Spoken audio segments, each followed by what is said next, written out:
বয়ান তো যুবকরাই করবেন। যিনি এখন বয়ান করবেন এ সম্পর্কে দু একটি কথা বলে আমি শেষ করছি। একদিন মদিনায় মুনাওয়ারা মসজিদে নববীতে মাগরিবের পর দেখি এক বুজুর্গ এসে বসলেন, লম্বা চিপচিপে নুরানি চেহারা। আমি ওনাকে চিনি না। দেখলাম কিছু লোকজন তার সাথে মুসাফা করছে। ভাবলাম নিশ্চয়ই বড় কেউ হবেন, আমিও গিয়ে মুসাফা করলাম। তিনি আমার হাতটি ছাড়লেন না। নাম জিজ্ঞেস করলেন, দেশ জিজ্ঞেস করলেন, লেখাপড়া কি করেছে জিজ্ঞেস করলেন, এখন কি করে জিজ্ঞেস করলেন, কার কাছে পড়েছে জিজ্ঞেস করলেন। তো নাম আসলো আমার ওস্তাদে মোহতারাম শাইখুল হাদিস আল্লামা আজিজুল হক রাহিমাহুল্লাহু তাআলা। বললাম যে দীর্ঘ 60 বছর যাবৎ তিনি বুখারী শরীফ পড়ান। উনি আমাকে বললেন, আমি তোমাকে এবং তোমার ওস্তাদকে দাওয়াত করতেছি, মদিনায় মুনাওয়ারা আসবে, 1 মাস আমার ঘরে মেহমান থাকবে, তোমাদের উভয়জনের আসা যাওয়ার খরচ আমার দায়িত্বে।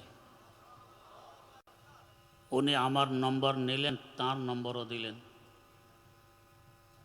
দেশে আসার পর প্রতি সপ্তাহে একবার ফোন দিতেন। প্রথম কথা বলতেন, ইয়া শাইখ দিলাওয়ার কাদ নাসিতা ওয়াদাক।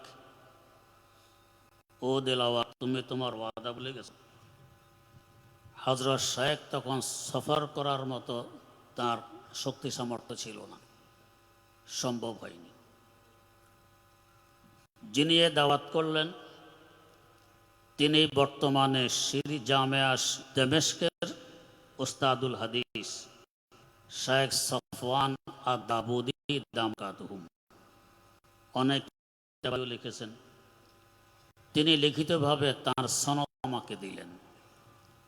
তো বলার উদ্দেশ্য, ওস্তাদে মোহতারাম শাইখুল হাদিস আল্লামা আজিজুল হক রাহিমাহুল্লাহু তাআলার নাম শুনে বড় একজন আলেম, তিনি ডক্টর, দাওয়াত পেশ করতে বাধ্য হলেন ওস্তাদকে নিয়ে তার ঘরে 1 মাস যাবৎ মেহমান থাকতে। তাঁরই সুযোগ্য সাহেবজাদা জনাব মাওলানা মামুনুল হক দামাত বারাকাতুহুম এখন বয়ান করবেন। তাকে তৌফিক দান করুন, আমাদের তার কথাগুলো শুনে তদনুযায়ী আমল করা তৌফিক। সুবহানাল্লাহি ওয়া বিহামদি, সুবহানাকাল্লাহুম্মা ওয়া বিহামদিক, আশহাদু আল্লা ইলাহা ইল্লা আনতা আস্তাগফিরুকা ওয়া আতুবু ইলাইক।